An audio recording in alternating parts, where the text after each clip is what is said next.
Welcome to Return of the Hack, the discussion series that brings you cyber stories behind the technology.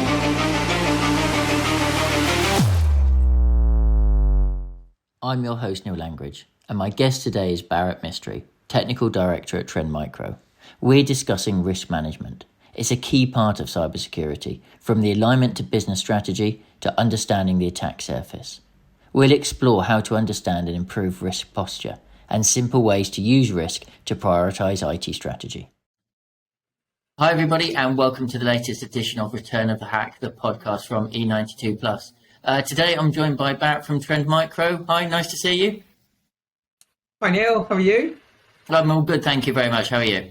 Yeah, I'm good. Been a busy week, but nice relaxing. All good. There's always plenty going on in cybersecurity to keep us nice and busy. So, thank you very much for joining us today. If you want to kind of give a little background about yourself and your role at Trend.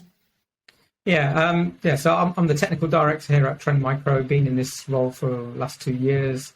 Been at Trend overall 8 years. So started life as an SE and then strategist, and then more latterly as technical director, and I look after the solution engineers and in-life delivery teams called customer service managers. I do that for UK and Ireland.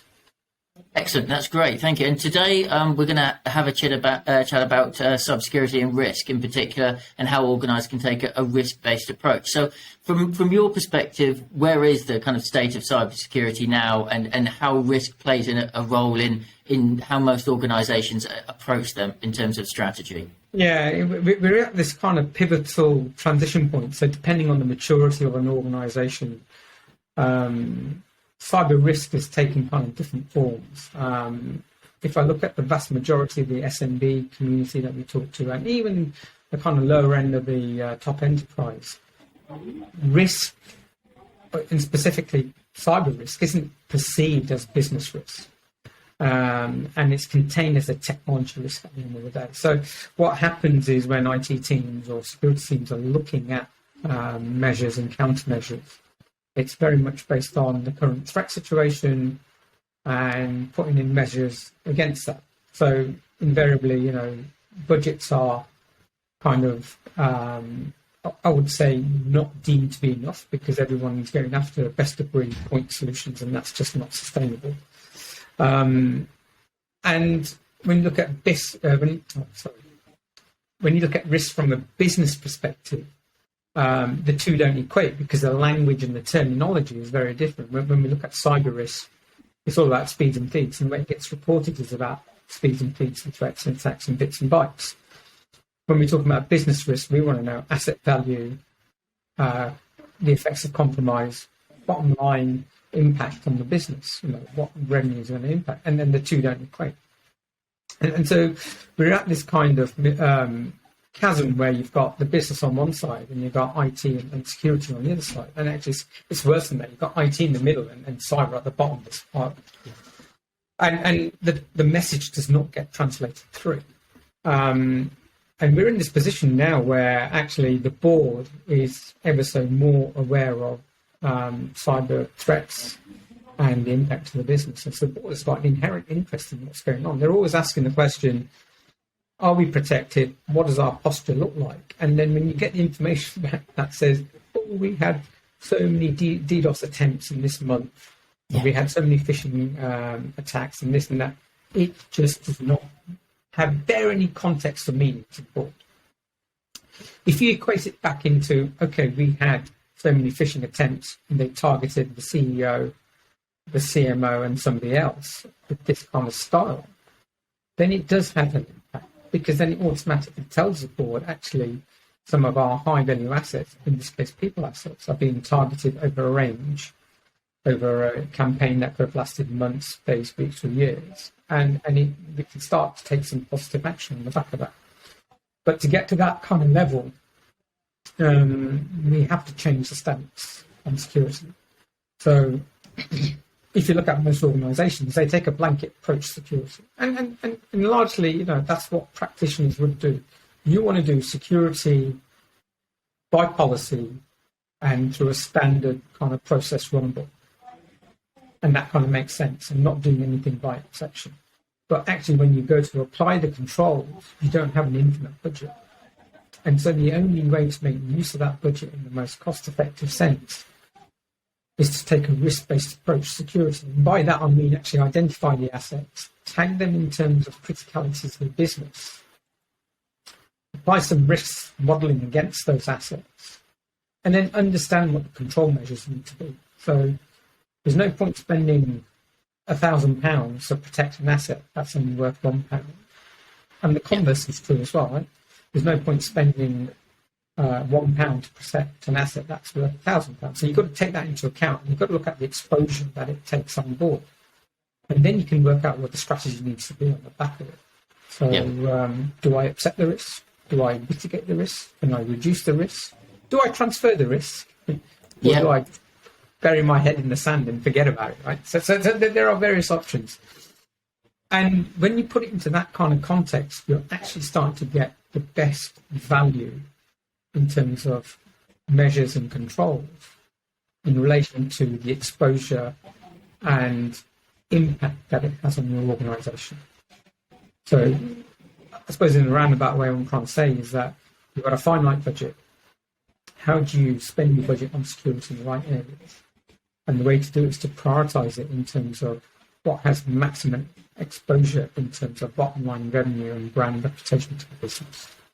Yeah, it's getting organisations to take an approach that I think they haven't before. We've definitely seen, I suppose, over the last few years, businesses pivot to being able to understand how they can leverage technology around digital transformation. Everything that means everyone's going to be everyone's going to be a software company, which I think we can probably take that with a pinch of salt to an extent. But they recognise the value technology can do, and therefore using it in a proactive way. But cybersecurity and risk is probably still viewed as being a reactive measure. It's a precautionary. It's an insurance as much as anything else. So it's organisations have to changing their mentality, I think, from and that's the way a lot of cybersecurity is switching from a defensive, reactive approach to a proactive, kind of threat hunting a little bit more. We're at that point where I think organisations are now beginning to pivot, and that risk-based approach that you take kind of needs to combine those things, because they need to understand that risk not as a kind of worst-case scenario or business continuity. It's proactively understanding what does the risk look like, what are those assets, where are they, or they need to be proactive finding that and profiling them, as you say, because not every asset is born equal. Yeah, absolutely. I mean, going back to what I was talking about, the board understands a risk register. Yeah, they understand everything, because I mean, at the end of the day, businesses are going to take risks to make money, right? And so security needs to fall in line with that. The problem is, I touched on it before, it's seen as technological. Cyber is very much seen and perceived by the board as technological, and it sits purely with the IT team. The reality is no, it sits across the enterprise. All business unit owners, be it HR, legal, marketing, they all carry a responsibility for what I would say is information security and ultimately cybersecurity as well. Yeah. And it's got to be treated as a business-wide risk, and it needs to be elevated and reported in that kind of context. Because when you start doing that, you automatically start getting out the realms of finger pointing that when it goes on. Yeah. At the moment, when we see any kind of attack, something like the first port of call is always the security team. What are you doing about it? What happened?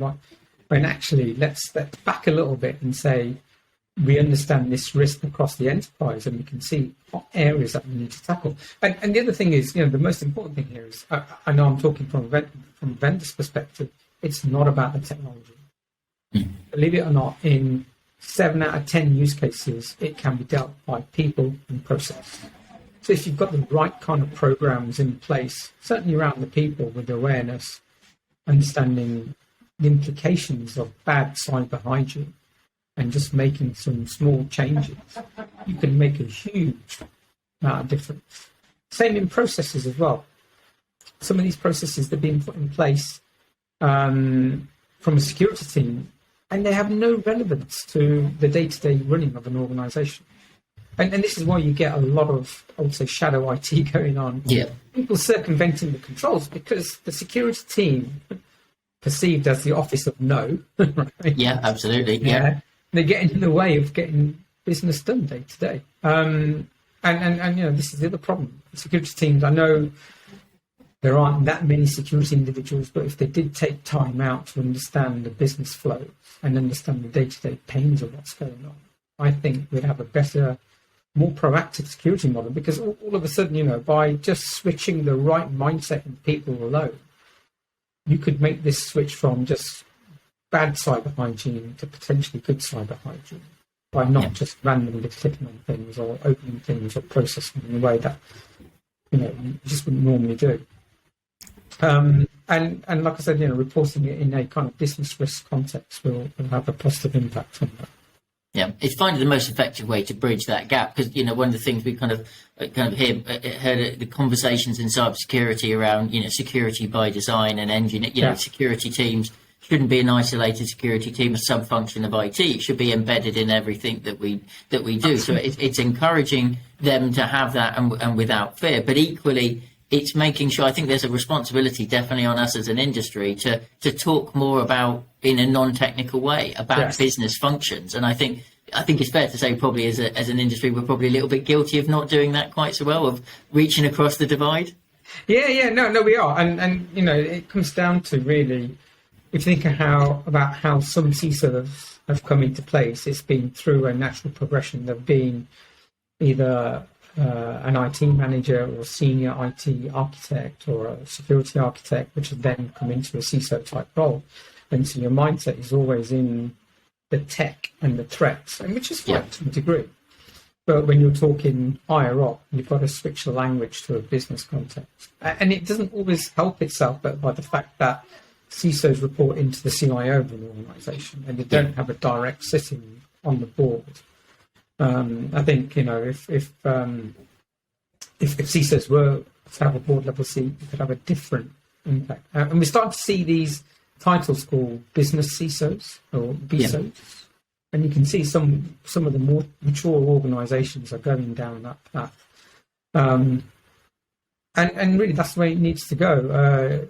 Also, when you look at it from a reporting point of view, the dashboards don't help, because it gives you numbers for threats, feeds, but there's no consequential impact information. And what I mean by that is we've got this underlying IT infrastructure and we've mapped threats and alerts onto that. So from an IT point of view, it has some meaning, but from a business owner point of view, it's got no meaning until you actually map those threats onto what I would say is a service chain. And that service chain could be actually, it's this set of servers, it's this part of the network, it's these storage devices, and these other components that make up this tier one service for me. And then when you kind of elevate the threats up through a chain like that, you automatically see, actually, forget the 1,000 email alerts I'm seeing over there, because they don't mean anything. It's the 3 yellow alerts on this platform or this infrastructure chain that matter to me, and I need to respond to that. Yeah. And this is where, again, what we're trying to do is we're trying to tie in a bit of that exposure information with risk to give you some sense of priority, along with what I would say is real-time threat information to give you a feel for what should I action right now.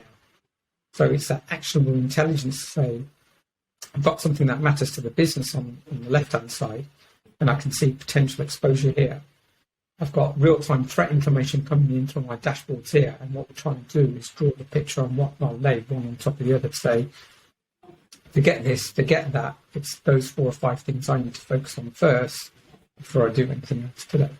Yeah, and those chains are getting longer and more complex, without a doubt, kind of whether it's cloud infrastructures, whether it's APIs into kind of customer or partner, it's supply chain, it's IoT, OT, that kind of whole area. And I suppose that's kind of where we kind of come on to that growing area. We're seeing a lot of buzz now around attack surface management and managing what that surface looks like, all of those services and, that extended chain out there. It is becoming more complicated. Kind of businesses are driving that in a good way, but that means IT are potentially getting less and less visibility because the whole map is growing. Well, they're underpowered, right? It's a lack of resources, and you couldn't do it right now. I mean, pre-pandemic, I would say organisations had some control because majority users would be in the enclave, which is your on-premise environment with a data center and things like that. And then users would access private and confidential data within your organization. But with the pandemic, wow, it's gone exponentially loose, right? So people are accessing data on the move, at home, from different locations, from different times of day, from different devices as well, no longer the corporate. So you can see the whole potential attack surface has just grown exponentially. Right? So that's one aspect we need to factor in. And then the thing is, if you look at traditional security, and I talked about risk management before, you could do it if you can control the environment that you're in. So if the enclave is your own on-premise data center and people are in the office, you can control that and you can try and manage it within a reasonable time frame. We're now in the situation where people are working from home. They're not only accessing internal resources, which are in the data center, but they're taking cloud-based resources as well. And they're doing it through a number of different platforms. And they could be SaaS platforms, they could be some private platforms, they could be from devices that are corporate owned and non-corporate owned. And the thing is, how do you manage and control? How do you understand the exposure around that? Yeah. You could do it manually, but you could be there for years and be out of date because so much changes, right? So you need a mechanism that's going to give you that constant visibility of what the attack surface kind of looks like. And we're talking from soup to nuts here. And what I mean soup to nuts is everything from an end user touches. So me as an identity, to the device that I touch, to the network that I go over, to the cloud service that I pick up, to the internal resources that I actually action, right? So you've got to do over the whole piece. And you've got to do it in real time to have an understanding of what the exposure, and then you can map it to, as we talked about before, that service chain to then take some remedial action. And again, the remedial action, you could do it manually, but you'd then be forced to change windows and things like that. Whereas if you can automate a lot of that kind of remedial action through API integration, as we talked about, or through automation through other processes, you can start to think about, actually, I can reduce the level of risk that's open to me, do something very quickly, and then change and adapt accordingly. As the threat landscape is changing, I'm also changing at the same time. Yeah, but a lot about risk is also kind of accepting that you need to take a pragmatic approach, that you can't do everything. And I think sometimes in cybersecurity that, there's been kind of, especially in some vendor messaging, it's been a case of, it's if, not what, it's a case of when, not if, in terms of when you're going to get breached. But there's still a bit of a reluctance, I think, to fully embrace that, because no one wants to say you can't be safe. Everybody feels that, okay, it's likely to happen, but we want to be safe. But do we need to kind of be a little bit more pragmatic? Is it a case of having to play percentages because you literally can't cover everything? You want to automate, you want to use technology to be able to cover what you can, but sometimes risk involves giving a focus on high risk, and if it's low risk, then you do need to take a more pragmatic approach to it. Yeah, you've hit the nail on the head there, Neil. It's about playing the percentages. It's a gambling game at the end of the day, right? Do not believe any vendor that says this is a bulletproof solution, because it's not. It never is. It never will be. Right? Purely because that solution in isolation will do a function. Yeah. But it needs to be tweaked, maintained, monitored, and adapted on an ongoing basis. The reality is that this is how vendors will generally tend to sell their solutions. Certainly the point vendors. Yeah. The thing is, how far do you go with that? I've worked with many organizations that have got 60, 70 different vendor solutions that overlap in terms of capability. And they're in this position whereby the return on investment is minimal. Actually, in one organization, they had 3 full-time employees just looking after the infrastructure. And what I mean by that is they're just maintaining the platforms, patching, and doing the annual kind of maintenance on it. Yeah. And they'll be writing the run books. They're not actively using their skills as threat analysts to be doing the day-to-day operational work of what they need to be doing. So you can see the impact that it has on an organisation. Security investment is not cheap. And this is why boards see it. Oh my God, it's like something that's going to add nothing to my bottom line. That's the perception, because the cost of the technology is high. And you can see when you've got that kind of environment, and you've got 30, 40, 50 different vendors, your kind of level of risk is high, because any integration work that you do, any changes that you make, you have to really think about the net impact that has on the rest of the platform. Yeah. So give an example, if you've got an endpoint, I've got 4 different vendors' technology on there, or 5 different. One could be doing kind of anti-malware and kind of threat detection. The other one could be EDR. One could be a DRP. One could be some other technology that's doing data classification, things like that. So you've got 4 or 5 pieces of technology on there straight away. How do I know that if I make a change on one of them, what's the net impact going to be on the other 2? Yeah. You just don't know. And so you've got to kind of understand the impacts of that.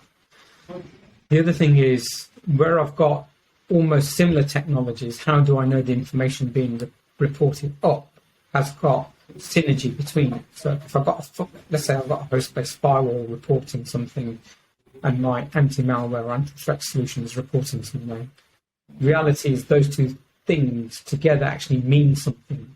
But when you're seeing in isolation, you don't form that picture. And very few vendors have this ecosystem whereby they are willing to not only set the alert levels the same. So let's say vendor A calls this alert a minor, vendor B might call it critical. And that's the other disparity that kind of goes with it. So that's the first problem. The second problem is, when you've got all these tools and you ask some basic questions, are we in danger and what's going on? You end up jumping from machine to machine or console to console trying to create a picture. And that gets away from what I talked about earlier, and that's having a consistent run book. Because you want a consistent process to run. And when I see this and that, this is the action that I want to follow and make it repeatable every time. It's impossible to do when you've got so many different tools. I get, as you get further down in investigation, it's going to become bespoke, and that's the way it should be. But certainly for frontline triage, where a lot of these alerts come in, you want to be able to hit it off very quickly and with automation. There are way too many alerts coming into the SOC right now to manually triage and go through and say, this is of no good, this is of something. Or, by the time you've seen something and then actioned it, could be too late. It could be 3 months, 4 months, 5 months down the line before something happens, before you take some action. The reality is you want to get rid of the noise and focus on what you have to really focus on. The only way that can really work is by doing some ground level integration, something at the raw telemetry level, as it pieces together, as you can start to apply some correlation across those kind of telemetry sensors, and creating what I would say is almost like a workbench that says, actually, this is a workbench I need to action, because it's got some information in terms of service impact, it's got some information in terms of exposure, it's got some information to the threat stream, and then we also look at live threat information from the raw internet. So this is what's happening. You can then create a very fast picture as to what's happening and take some proactive steps as to I wouldn't say remediate, but at least certainly alleviate some of the pressure that's going on.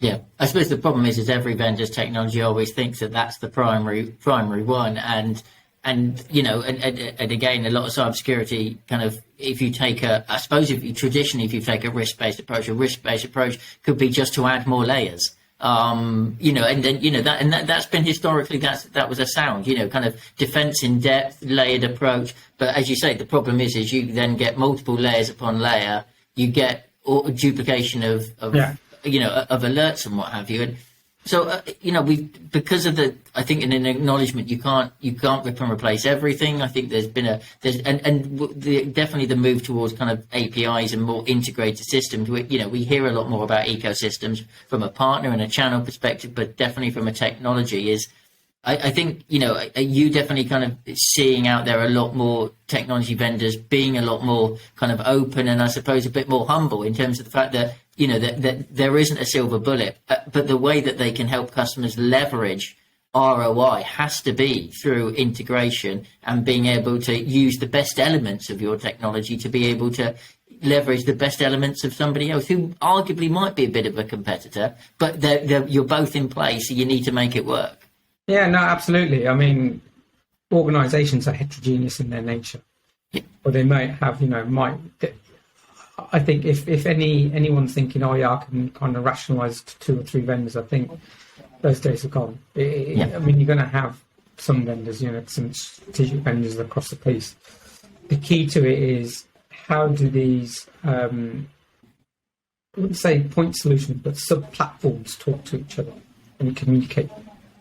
And certainly the standards-based approach is one way of doing that. In the past, we've talked about things like sticks and taxi for threat sharing.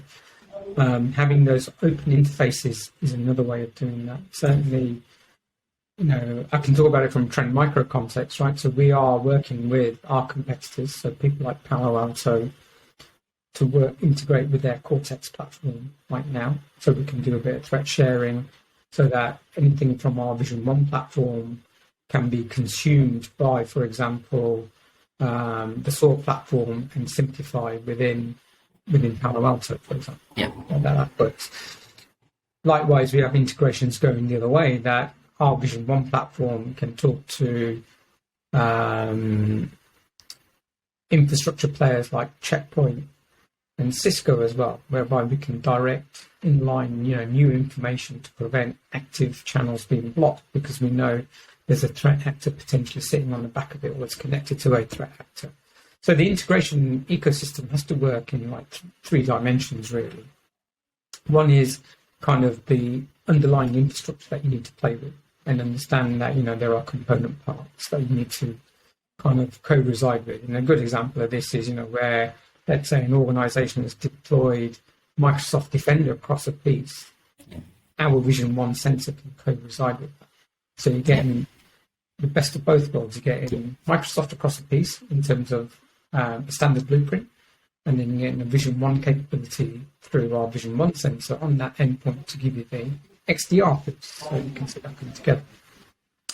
Likewise, that information from the workbenches can then be propagated out through an API connection with SOAR players, again, using standard interfaces where possible. And we've got a lot of investment this year alone into working across the piece in terms of identity providers, in terms of firewall vendors, in terms of intrusion detection vendors, EDR vendors as well. Excuse me. So we're kind of playing across the piece, and recognise that everyone's going to have, I wouldn't say a mixed estate, but they're going to, hedge their bets on some key vendors, and we're trying to work in that ecosystem of partners. Yeah. And like I say, one of the key things that I'm not quite sure where we are now, but there was a drive to go down the stick shifter route, whereby an organisation running a top-level SOAR could write a standard query, and then they can then use that query across multiple vendor sub-platforms. So, for example, the platform that we have within Trend Micro, Vision One, is the kind of gateway into that. And then using a standard query that you use for us, we could then use for Palo Alto or Cisco or Checkpoint, and get the same kind of information out of it. That's where the industry has to go. Certainly to kind of get a consistent view across an enterprise. Yeah, and it has that kind of rise in the popularity and the kind of the buzz around XDR, kind of, that's been the kind of flag bearer, I suppose, for organizations and technology companies taking a more integrated approach, where it needs to be cross-functional, it needs to be across your network, it needs to be across multiple cybersecurity technologies to integrate. And I suppose that's been an example of where the industry is kind of embracing it a little bit more. Yeah, it's a new product to sell still, but hey, if it gets us the right direction, that's good. Yeah, I mean, we've spoken about the technology a lot, and really, what I would say is, if you're starting from the ground up, I would say take a framework-based approach. Get a cybersecurity framework, and think about how that framework would lend itself in times of, let's say, kind of 4 functional areas. So you've got the underlying technology framework that sits underneath. And that would cover your main domains. So, you kind of your endpoint, your data center and cloud, your network, your email and web domains. But then it's the layers above that. So you're going to have your operational layer, you're going to have your governance layer that sits on top of that, and then you're going to have your ecosystem layer on the side. The question is, how do I use this framework and then map on my strategic partners on top of that and work out what's going to work out where? This works in a number of places because, the integration story becomes a lot cleaner. It's like you can say, actually, I might go down a platform route based on a framework that I have. And the platform route might say, actually, as a platform, there are some technology solutions that sit across an endpoint, or maybe email across a network, or maybe across all. And you might take a risk approach, say, actually, we know vendor A is really good in cloud and data center. They have some capability in endpoint, which we will take because we know that their capability, okay, it's not top right-hand corner for Gartner, but actually for the use case that we have, they've got 80% of the functionality that we want. Actually, the main risk that we have, it covers the risk. We're not bothered about that 20% USP. We're never going to use it. And best example I've seen of that was DLP a few years ago. DLP vendors were out there like One2, McAfee, Varonis, and a few others. And they always used to leverage their story around that top 20% USP. But actually, when it comes to deployment, it's the 80% use case, which is, I've got some confidential data. I don't stop it going out. It's not about doing the complicated workflow on the back of it or anything like that. For the majority of users, it was just, I want, if data's going out from a laptop onto a USB key, it needs to be automatically encrypted, or something needs to happen to it. Yeah. And what you find is the majority of platform players in this space, they can provide that capability at next to no, I would say, additional cost in terms of implementation, and certainly no additional licenses. But the capability there, it may not be there to the full extent as a niche player, but it could be enough for what you need to do. But it's going back to that risk-based approach of kind of acknowledging that you need to take a pragmatic view on things. Yeah. You're not going to be able to cover 100% of everything. So it's where your focus is, where your organisation's greatest risk, vulnerabilities, confidential data, and assets it's held, and then focusing on protecting them. Yeah. I mean, it's like protecting your house. You're going to focus on the areas that are the most important parts. If you've got a Ferrari, you've got it in the garage, I guarantee you're going to put all your money into locking that garage and surveilling that garage. Forget the front door and everything else, right? That doesn't matter. Yeah, you're not going to worry about the TV quite so much if it's if it's a 435 sitting there. Yeah, absolutely. Yeah, so your finance assets, assets that actually generate revenue day in, day out, which are absolutely mission critical. Your focus and energy needs to be there first and foremost, and then you've got to look at, like I said, what happens if that was to happen, and how do we deal with it? And you come up with some standardized blueprints on that. Yeah, and when we're talking about risk and touching on supply chain, it's an increased complex area for businesses that they are now going to have to understand the risk and the impact, not just on their own business, but actually potentially the impact they will have on their partner's business across the supply chain. So is that impacting how they view these things? Because if they've got APIs, they've got integration, then an attack on them could impact their customers, and that's an exponential risk. We often talk about kind of the impact on customers from a consumer, like a data breach, for example. But we've seen with supply chain attacks, it's not just about losing that customer data; it's actually being the entry point in to your business customers, which exponentially is even greater. Yeah, I mean the supply chain. The whole supply chain risk over the last 24 months has increased massively. With things like solar winds happening. It's just elevated the importance of it. Traditional supply chains, where you've got physical hardware being deployed, the risk levels were a little bit lower because it's physical entities. But now where we've got software, so software bill of materials coming through on the electronic chain, my God, where do you even begin? How do you even attest that, this software mechanism or software libraries that we're using? And bear in mind, these libraries are twofold, right? Either they could be developed functionality through a software house that you might have a supply chain relationship with. And again, you can maybe impose some standards and an element of vetting there, but it's the open source channel that carries the most exposure. And we've seen a lot of developers moving that way. Open source is the flavour of the month. It has been for a number of years, but more so now than ever, especially when there's a lot of pressure on developers to get functionality out the door very quickly to get that competitive edge. You've got business analysts constantly near of developers saying, we want to do this, want to do that. And developers are saying, well, I've seen this functionality. Somebody's already done this. I can just pull it from GitHub. Yeah. Where I go, right? Nothing wrong with a bit of copy paste. Exactly. And open source, why not? It's there, free to use. But the problem is the inherent risk that carries is huge, because if you've got some libraries, and these libraries, they're not just like one layer deep. They could be like 10, 12, 15 layers deep. And what we're starting to see is infiltration much, much lower down the stack. And it could be a replica of a GitHub repository that someone's then kind of changed, put some malicious code in, rebadged it in another way. It could be because anyone can fork off a development chain in GitHub. Yeah. And you can do what you want, and then you can market it how you want. All it takes is one of them to go wrong.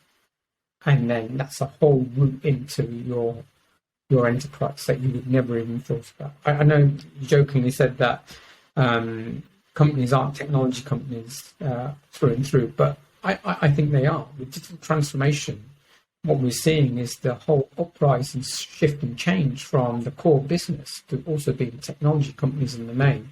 Yeah.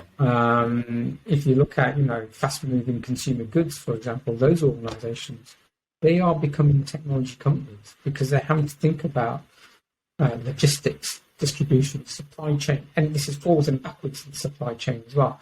They're getting raw material coming in the form of physical things, but also software and digital assets that are coming in. They're also going out as well. And certainly on the outbound side, what we're starting to see is customers now actually mandating and dictating that the supplier holds a minimum standard, something that we can attest to. I know cloud providers have managed to get away with it so far. Yeah. You can't just randomly go to a cloud provider and say, I want to audit everything that you've got. You've got to take their word for it and take their certificates. But if I'm a manufacturer of some goods and I want to partner with somebody else, it's getting to that point where actually your customers are now starting to say, actually, we want to know that compliance level that you're going to adhere to. We want to be in a position where we can send an independent auditor into your environment as well and check and do a spot check and tell us what the situation is. And for some organizations, it's actually taking them out of the loop because they're not in a position to do it. The cost of doing it is too expensive. And I think reality is some are frightened to do it because they just don't know what the exposure looks like.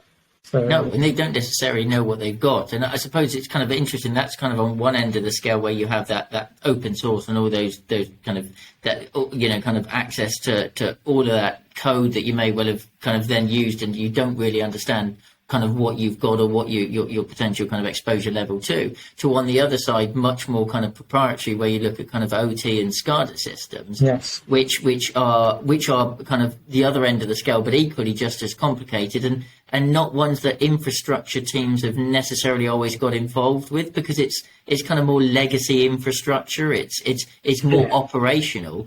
It can't be patched and managed by WSUS. So the IT team don't necessarily want to go. But and again, we've seen plenty of examples of that where from a risk perspective, it's complicated. But if you're in, you're fully in, and not discoverable necessarily. Absolutely. In that whole IoT and industrial IoT space, it's a completely different ballgame because you've got a different community of people who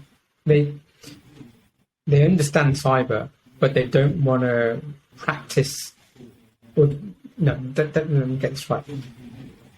They're in a position where the risk of taking standard cyber hygiene practices and enforcing it in that environment could be mission critical. Yeah. So you can't just, as you say, you can't just randomly patch or take down a machine or do this or do that. Yeah. There are so many implications to that. The worst one is, will the actual vendor of that kit support it if I do put some anti-malware detection capability on here, or if I apply this patch? Things are getting better, but in that whole space, it is a completely different ballgame. The emphasis is around safety first and foremost, and then it's about availability and integrity. Whereas in the IT space, it's very much the other way around. It's about integrity, availability, and then confidentiality. So it's getting that kind of mix and operational setup right. But what I will say is, the way digital transformation is going, convergence is happening. Convergence is happening on all fronts.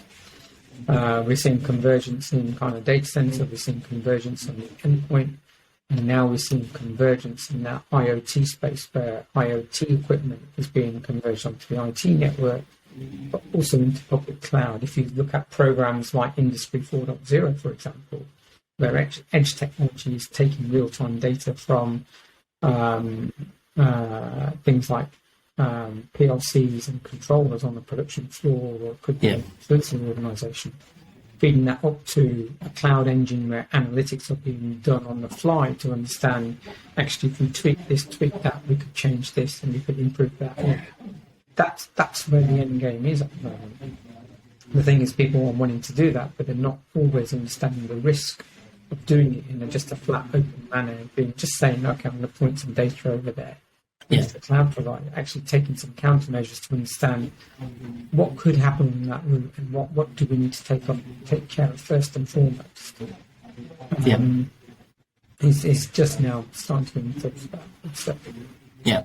So kind of just beginning to kind of wrap up, because you covered a lot of areas, and you kind of mentioned at the top around organisations needing to kind of move to a more kind of a framework based approach, and it's clear that the sheer complexity means that IT and cyber, if cyber is a subset of IT, are absolutely not going to be able to do this all themselves. But equally, they're already probably a little bit understaffed and under-resourced.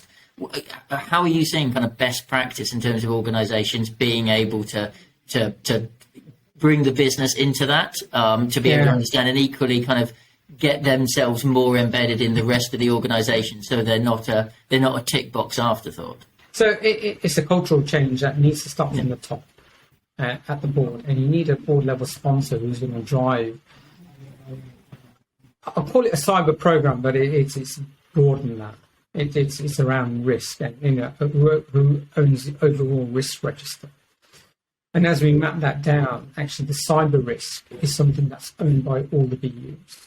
So all the business units, so marketing, legal, HR, everyone has a cyber ownership responsibility and a cyber champion.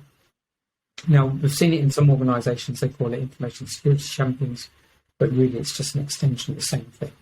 Yeah. And once you get to that, because they're the people that understand the business function that they do in the day-to-day processes. So they're ultimately, if they draw it all the way back to things like the crown jewels are the data.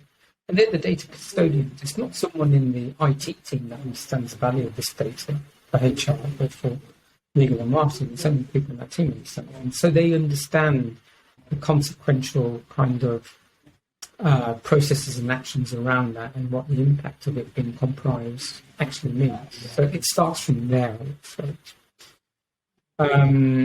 cyber in the context of IT teams and kind of, the CIO function, they're there to provide, I would say, the controls framework, to give them an idea of what is capable from a technology standpoint. But the people in the process side has got to be shared across the business. That has to happen. Yeah. The operational side, so the day-to-day monitoring and eyes on glass, that's still an IT function. But the key theme has to be is how this gets reported to the board. And it has to change from the speed and feeds kind of language to more business context language. So we've got exposure, and the exposure has to be in terms of this is the net impact of this asset, in terms of outage, in terms of loss of revenue, in terms of reputation. Not it's 1,000 phishing attempts where we've had Yeah. so many deals. And I think when it's conveyed in that fashion and manner, I think we'll see a step change. Yeah, and that's possibly where us as a technology community can kind of step up. Do you think we'll see an evolution of those dashboards to actually start introducing more business language into it, or even having multiple dashboards for different business roles? I think it's happening. The people have talked about it in the past, and there were solutions in the past that could give you that information, but it required a very mature cyber organisation to do it. And what I mean by that is, if you look at the maturity journey most organisations are on, organisations that have done the full 27001 implementation with their ISMS would be in a good position to do that, because they've done a lot of the foundational work in terms of the people, the processes to get there. It's a question of automating the feeds into a dashboard. For the majority of customers, I would say they need to go on that kind of journey. They need to take a framework. And by that framework, ISO 27001, NIST framework, any one of them is a starting point. And start looking at, the people side of it, the process side of it, the technology piece, and then map risk into the whole, across the whole piece. Yeah. Okay. And then I'd say for kind of, anyone listening who's kind of working in that IT team, that cybersecurity team, what's the one first step that they would suggest they make? One takeaway that's like, what the first thing they're going to do tomorrow? I'd say the first thing they need to do is step back and understand, what are we trying to do first? Have visibility of what's going on, and then take action from there, rather than just blanketly saying, I'm going to buy these controls and just push it out. Because that's not going to work. No. Okay, that's brilliant. Well, thank you very much for your time. It's been a really fascinating chat. Much appreciated. And thanks, everybody, for listening. Thank you, Neil. Smashing. Thank you.